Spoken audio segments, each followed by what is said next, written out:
کریمہ مبارکہ ہے، اس کے بعد جو مہینہ شروع ہونے والا ہے وہ ماہ ذی قعد ہے، اور اس سے متصل جو مہینہ ہے وہ ذی الحج کا مہینہ ہے۔ ان مہینوں کو حج کے مہینوں میں شمار کیا گیا، اور قرآن مجید میں اللہ تبارک و تعالی نے حج کے مہینوں کا ذکر فرمایا، الحج اشہر معلومات، کہ حج کے مہینے معین ہیں، حج کے مہینے مقرر ہیں۔ چونکہ یہ حج کے مہینے ہیں اور ان مہینوں میں خوش نصیب لوگ حج بیت اللہ شریف کی سعادت حاصل کرنے کے لیے مکۃ المکرمہ پہنچتے ہیں، اور پھر حج بیت اللہ شریف کے موقع پر زیارت روضہ رسول، حاضری مدینہ منورہ کی عظیم نعمت سے بھی مالا مال ہوتے ہیں۔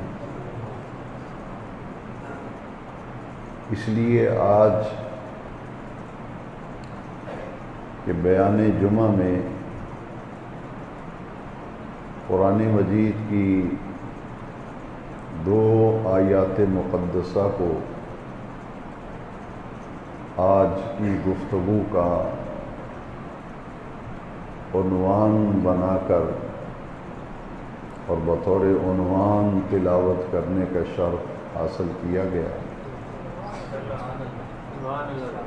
ان دونوں آیات میں اللہ رب العزت نے اسلام جو دین برحق ہے،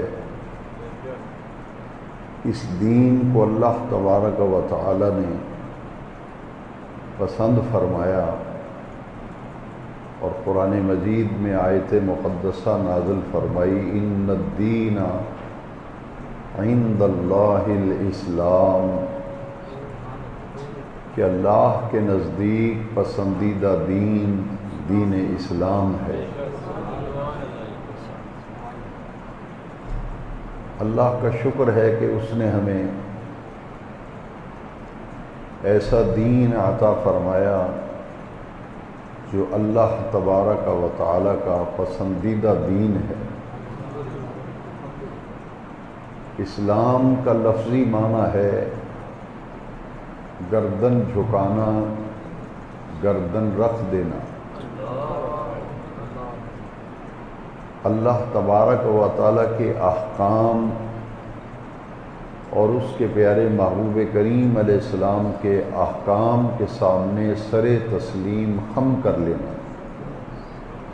جہاں اللہ تبارک و تعالی کا حکم آ جائے اور اس کے پیارے محبوب رسول کریم صلی اللہ علیہ وسلم کا حکم آ جائے تو اللہ اور اس کے رسول کے حکم کے سامنے اپنی گردن جھکا لینا اور اس سر تسلیم خم کر لینا، اور من و عن ان احکام پر عمل پیرا ہونا۔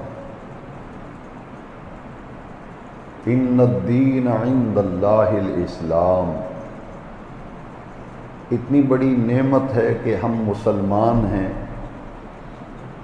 جو لوگ اسلام قبول کرتے ہیں اور دین اسلام میں داخل ہوتے ہیں، بحیثیت دین جب اسے قبول کرتے ہیں تو انہیں مسلمان کہا جاتا ہے۔ اور مسلمان کا معنی یہ ہے کہ وہ اپنی من مرضی سے زندگی نہیں گزارتا، بلکہ وہ اپنی زندگی کو اللہ اور اس کے رسول کے حکم کے تابع کر دیتا ہے۔ اہل عرب مسلمان اس اونٹ کو کہتے ہیں جس کی نکیل جو ہے مالک کے ہاتھ میں ہو. مالک اونٹ کو بٹھائے تو اونٹ بیٹھ جاتا ہے، مالک اونٹ کو چلائے تو اونٹ چلتا ہے، مالک اس پہ وزن ڈالے تو وہ وزن اٹھا کے چلتا ہے، مالک خود اگر سفر کرے بیٹھ کر تو اسے لے کر چلتا ہے. وہ اس کے تابع ہوتا ہے اونٹ جس کے ہاتھ میں نکیل ہوتی ہے. مسلمان کی اس اعتبار سے یہ تعریف ہے کہ وہ اپنی من مرضی سے زندگی نہیں گزارتا، بلکہ اپنی زندگی کے تمام معاملات میں وہ یہ دیکھتا ہے کہ اس معاملے میں اللہ تبارک و تعالیٰ کا کیا حکم ہے اور اس معاملے میں حضور نبی کریم علیہ السلام کا کیا حکم ہے، اور وہ دین جو میں نے دین اسلام قبول کیا ہے تو اس موقع پر میری رہنمائی دین میری کیا رہنمائی کرتا ہے، مجھے اس موقع پہ کیا کرنا چاہیے. تو مسلمان کی یہ شان ہے کہ وہ پھر وہ عمل کرتا ہے، وہ حکم مانتا ہے جس کا اللہ اور اس کے رسول نے کرنے کا حکم دیا ہو اس پر عمل کرتا ہے. نماز جنازہ میں ہر جنازہ پڑھنے والا ایک دعا مانگتا ہے، اللہم من احییتہ منا فاحیہ علی الاسلام. یا اللہ ہم میں سے جسے تو زندہ رکھے اسے دین اسلام پر زندہ رکھ. یعنی جنازے کی نماز میں ہر جنازہ پڑھنے والا اپنے رب سے یہ دعا مانگتا ہے کہ باری تعالیٰ مجھے وہ زندگی عطا فرما جو زندگی اسلام پر گزرے، وہ زندگی اسلام کے تابع ہو اور اسلام پر مجھے زندہ رکھ، اسلامی زندگی عطا فرما، اسلام کے تابع رہنے والی زندگی عطا فرما. وَمَن تَوَفَّيْتَهُ مِنَّا فَتَوَفَّهُ عَلَى الْإِيمَانِ. اور ہم میں سے جسے تو موت دے تو اس کا خاتمہ، اس کی موت ایمان کی حالت میں واقع ہو. معلوم یہ ہوا کہ اسلام پر زندہ رہنا، اسلام پر چلنا، اسلام پر عمل کرنا یہ مسلمان کی شان ہے، اور دنیا سے جب جائے تو اس کو ایمان کی نعمت و دولت نصیب ہو جائے تو گویا کہ اس نے دنیا اور آخرت کی ساری بھلائیوں کو حاصل کر لیا. اس شخص کی آخرت بہتر ہو گئی جس نے اسلام والی زندگی اختیار کی، اسلام پر چلا، اسلام کو اپنایا. اور قرآن مجید کی دوسری آیت مقدسہ جو میں نے تلاوت کی ہے یہ نزول کے اعتبار سے قرآن مجید کی آخری آیت کریمہ ہے جو آخر میں نازل ہوئی. اس پر قرآن مجید کا نزول مکمل ہو گیا. یہ حجۃ الوداع کے موقع پر نبی کریم علیہ الصلاۃ والسلام نے پوری ظاہری حیات طیبہ میں ایک ہی حج فرمایا اور اسے حجۃ الوداع کہتے ہیں. یہ میدان عرفات میں یوم العرفہ کو قرآن مجید کی نزول کے اعتبار سے آخری آیت کریمہ نازل ہوئی. الیوم اکملت لکم دینکم، آج ہم نے تمہارے لیے تمہارے دین کو مکمل کر دیا ہے. وَأَتْمَمْتُ عَلَيْكُمْ نِعْمَتِي، اور تم پر ہم نے اپنی نعمت کو بھی پورا اور مکمل کر دیا ہے. وَرَضِيتُ لَكُمُ الْإِسْلَامَ دِينًا، اور ہم نے تمہارے لیے دین اسلام کو پسند کر لیا. ان دونوں آیتوں میں اسلام کا ذکر آیا کہ اسلام اللہ کا پسندیدہ دین ہے، اور دوسری آیت میں فرمایا کہ تمہارے لیے اللہ نے جس دین کو پسند کیا ہے وہ دین اسلام ہے۔ پوری بات کو سمجھنے کے لیے میں نبی کریم صلی اللہ علیہ وسلم کی ایک حدیث مبارکہ عرض کرتا ہوں۔ حضور نبی کریم علیہ السلام نے فرمایا اس شخص نے ایمان کا مزہ چکھ لیا، اس نے ایمان کی حلاوت کہتے ہیں مٹھاس کو، اس نے اسلام کی لذت کو، اسلام کی مٹھاس کو، اسلام کی چاشنی کو، اسلام کے مزے کو اس نے چکھ لیا۔ کس نے؟ من قال رضیت باللہ ربا وبالاسلام دینا وبمحمد صلی اللہ علیہ وسلم نبیا ورسولا۔ اس نے ایمان کی مٹھاس، ایمان کی لذت، ایمان کی حلاوت، ایمان کے مزے کو پا لیا جس شخص نے یہ کہا کہ میں اللہ کے رب ہونے پر راضی ہوں، میرا دین اسلام ہے، میں اس پر راضی ہوں، اور میں اس پر اللہ کی نعمتوں کا شکر ادا کرتا ہوں کہ میں محمد عربی صلی اللہ علیہ وسلم کا امتی ہوں، میرے نبی، میرے پیارے آقا، میرے پیارے رسول محمد کریم صلی اللہ علیہ وسلم ہے۔ من قال رضیت باللہ ربا وبالاسلام دینا وبمحمد صلی اللہ علیہ وسلم نبیا ورسولا۔ تو ساری گفتگو کا خلاصہ یہ ہے کہ اسلام ہمارا دین ہے، اللہ تبارک و تعالی ہمارا رب ہے، اور اس کے پیارے محبوب صلی اللہ علیہ وسلم ہمارے آقا ہیں، ہمارے مولا ہیں، ہمارے پیارے رسول کریم ہیں، ہمارے پیارے نبی کریم علیہ السلام ہیں۔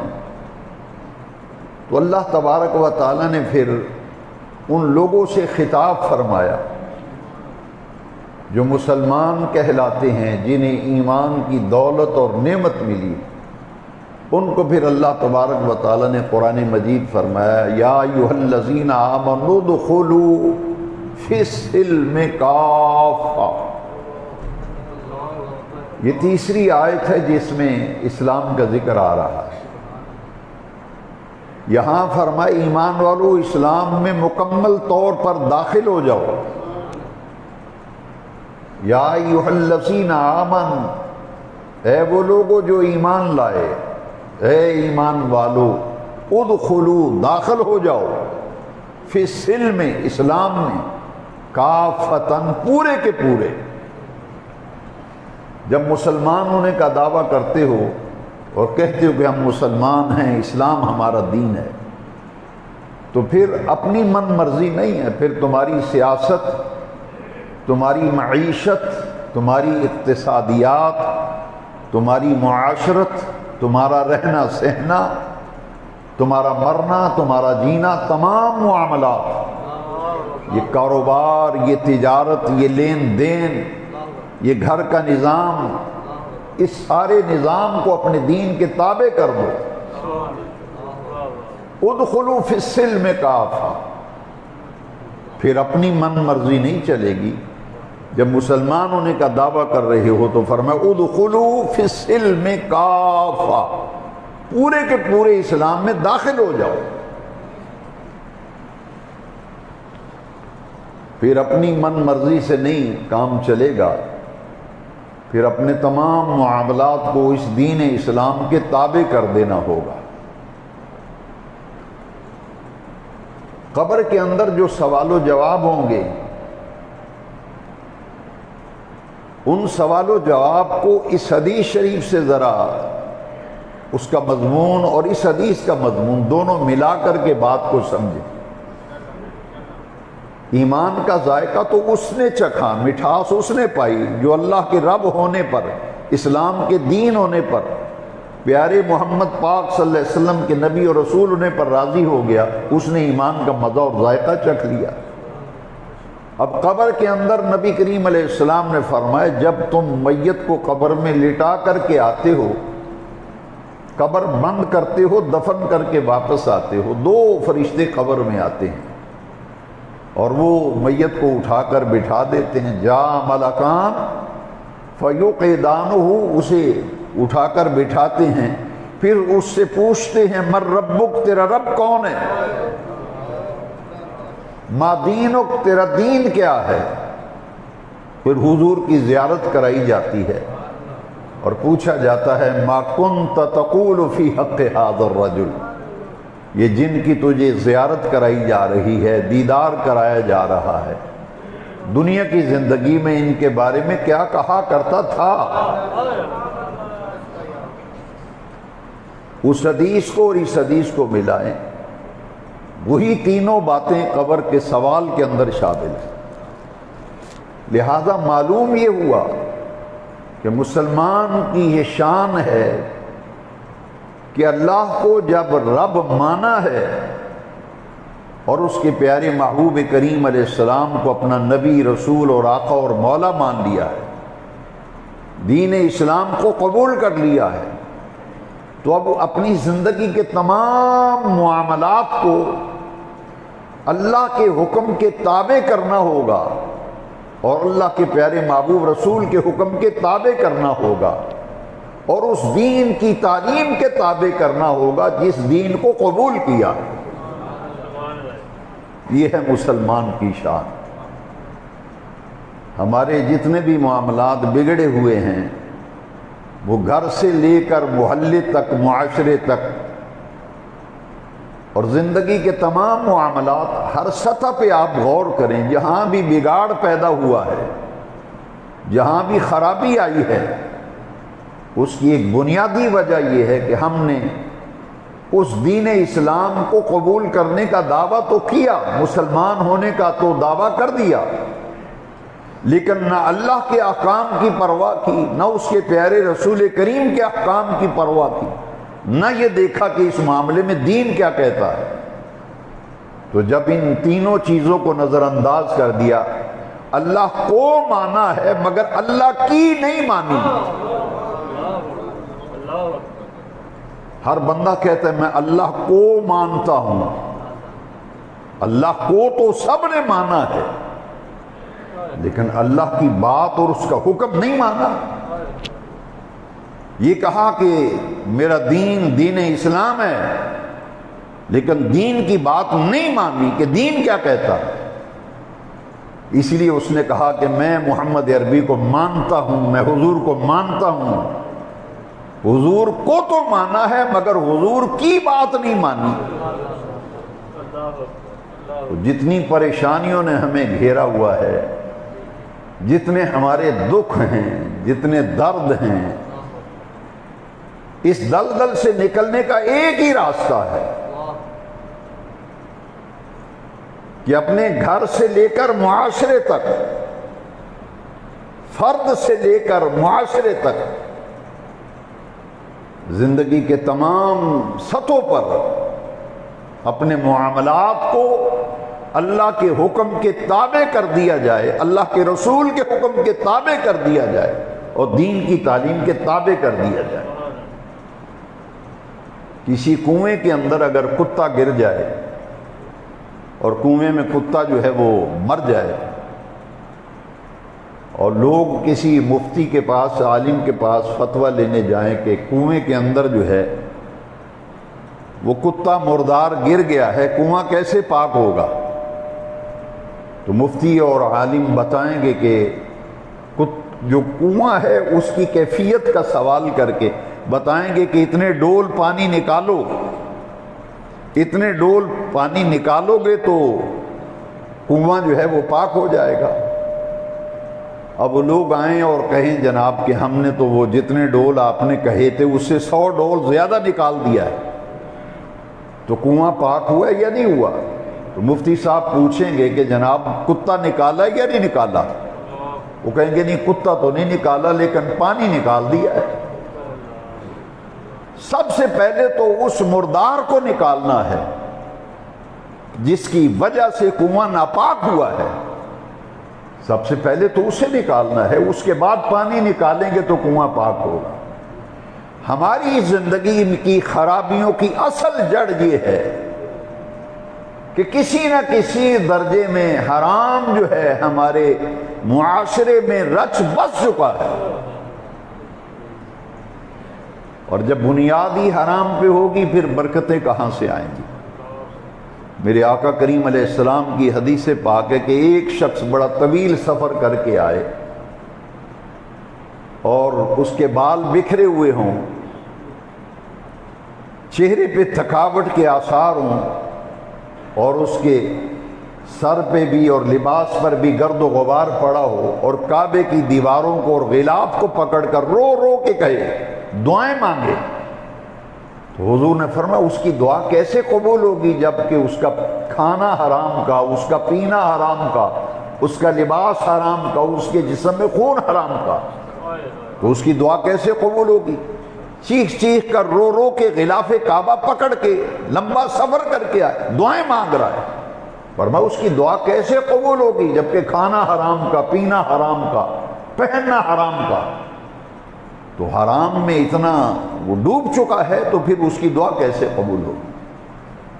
اسلام یہ چاہتا ہے کہ ہر وہ کام، ہر وہ بات جس کو شریعت مطہرہ میں حرام کیا گیا ہے، حرام سے اپنا دامن بچایا جائے، اور جب ہم اپنی روزی، اپنا رزق، اپنے معاملات پاک کریں گے، ایک ہے مال کا پاک ہونا، پیسے اور روزی کا پاک ہونا، ایک ہے اپنے معاملات کا پاک ہونا، ایک ہے گھر کے ماحول کا پاک ہونا۔ سیدنا ابو بکر صدیق رضی اللہ تعالیٰ عنہ نے جو اللہ کے راستے میں مال لٹایا تو حضور نے فرمایا کسی کے مال نے مجھے وہ فائدہ نہیں دیا جو فائدہ مجھے دین کی دعوت و تبلیغ میں ابو بکر صدیق کے مال نے دیا۔ صدیق اکبر جو مال خرچ کرتے تھے، قرآن مجید نے بتایا کہ یہ کیوں پیسہ خرچ کرتے تھے۔ صدیق اکبر دین پر، حضور پر خرچ کرتے تھے، تو خرچ کرنے میں ان کی نیت کیا تھی؟ کیوں خرچ کرتے تھے؟ کسی کی خاطر کو پیسہ نہیں لگاتا، مگر صدیق اکبر نے تو گھر بار لٹا دیا، سارا سامان اٹھا کے غزوہ تبوک پہ نہیں لے آئے تھے۔ حضور نے فرمایا تھا کہ گھر میں کیا چھوڑا ہے؟ کہا حضور گھر میں اللہ اور اس کا رسول چھوڑ آیا ہوں، وہ کپڑے سینے والی سوئی بھی نہیں گھر میں چھوڑی، وہ بھی لے آیا ہوں۔ اب یہ جو اتنی قربانی دی، مالی ایثار کیا، تو قرآن وجہ بتا رہا ہے، اور قابل توجہ بات یہ ہے کہ اللہ رب العزت نے قرآن میں وجہ بتائی کہ ابو بکر نے گھر بار کیوں لٹایا، مالی ایثار کیوں کیا۔ صفائی رب دے رہا ہے، اخلاص اور للہیت کی اللہ گواہی دے رہا ہے۔ رب فرماتا دنیا والو، صدیق کے اخلاص اور للہیت کی گواہی میں دیتا ہوں۔ وَسَيُجَنَّبُهَا الْأَتْقَى الَّذِي يُؤْتِي مَالَهُ يَتَزَكَّى۔ صدیق اکبر مال اس لیے خرچ کرتا ہے کہ میری روزی، میرا مال پاک ہو جائے۔ ایک وجہ یہ ہے کہ اللہ کے راستے میں مال خرچ کیا جائے تو روزی پاک ہوتی ہے، رزق پاک ہوتا ہے، مال پاک ہوتا ہے۔ دوسری وجہ قرآن نے بیان فرمائی إِلَّا ابْتِغَاءَ وَجْهِ رَبِّ الْأَعْلَىٰ، میرا رب اعلیٰ مجھ پہ راضی ہو جائے۔ لہذا معلوم یہ ہوا کہ اخلاص اور للہیت کی گواہی رب دے رہا ہے کہ مال لٹایا ہے کہ رب راضی ہو جائے، میرا مال پاک ہو جائے۔ تو معلوم یہ ہوا کہ مال کو پاک کرنے کے لیے اللہ کے راستے میں اسے لٹایا جائے، اسے خرچ کیا جائے، اس سے مال پاک ہوتا ہے۔ لیکن مال جب خرچ کیا جائے گا تو حلت و حرمت کو سامنے رکھا جائے گا۔ اسی لیے حدیث شریف میں کہ قیامت کے دن آدمی قدم نہیں اٹھا سکے گا جب اللہ کی بارگاہ میں کھڑا کیا جائے گا جواب دہی کے لیے، اس وقت قدم نہیں اٹھائے گا جب تک 5 سوالوں کا جواب نہیں دے لے گا۔ ان میں سے میرے موضوع سے متعلق جو 2 سوال ہیں، مال کیسے کمایا، حلال ذریعے سے کمایا حرام ذریعے سے، اور دوسرا سوال ہوگا کہاں خرچ کیا، کہاں خرچ کیا، کیسے کیسے کمایا اور کہاں خرچ کیا۔ اس سے معلوم یہ ہوا کہ ہر معاملے میں حلال اور حرام کی تمیز جب تک ہم نہیں رکھیں گے، ہماری دعائیں، ہماری عبادتیں، ہمارے ذکر قبولیت کے درجے میں اس وقت پہنچیں گے جب ہم حلال اور حرام کا فرق کریں گے۔ یہ پیسہ جو آ رہا ہے حرام ذریعے سے آ رہا ہے، حلال سے آ رہا ہے، اور سب سے بڑا حرام شریعت میں، جس میں ہر شخص کسی نہ کسی درجے میں پھنسا ہوا ہے، اگر نہیں پھنسا تو اس کے گرد و غبار سے نہیں بچ رہا، وہ ہے سود۔ ہمارے دین میں، ہمارے شریعت میں سب سے بڑا حرام، اگر کوئی سوال کرے گا کہ شریعت میں جو چیزیں حرام کی گئی ہیں سب سے بڑا حرام کیا ہے، تو جواب آئے گا سود۔ سب سے بڑا گناہ حقوق اللہ میں سے کیا ہے، جواب آئے گا اللہ کی ذات جیسی کوئی ذات سمجھنا اور اس کی صفات جیسی صفات کسی میں ماننا، جسے شرک کہتے ہیں۔ حقوق اللہ میں سے سب سے بڑا گناہ شرک ہے، اور حقوق العباد میں سے سب سے بڑا گناہ ماں باپ کی گستاخی، بے ادبی، نافرمانی ہے، اور سب سے بڑا حرام شریعت میں جو کیا گیا وہ سود ہے۔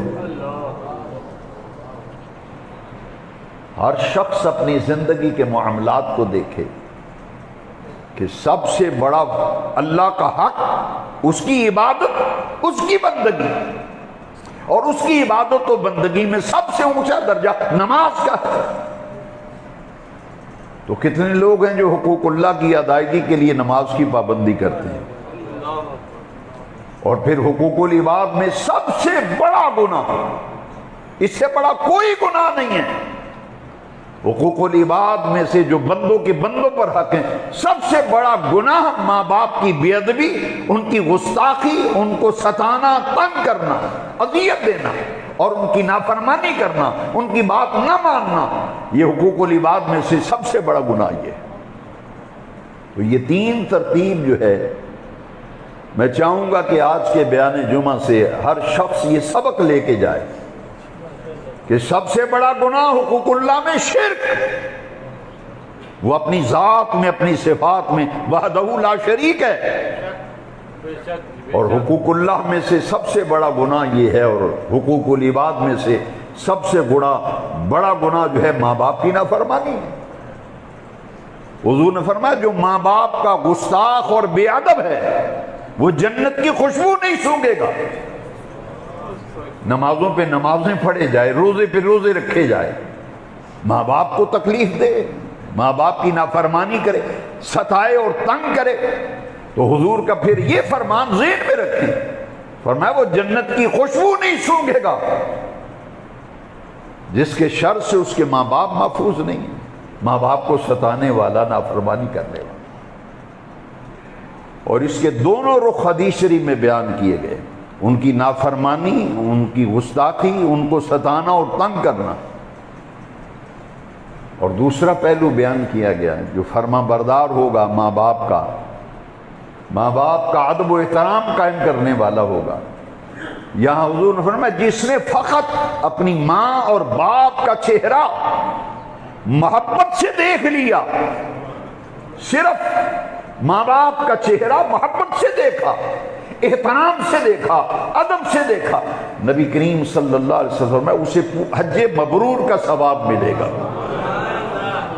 مبرور حج کا ثواب۔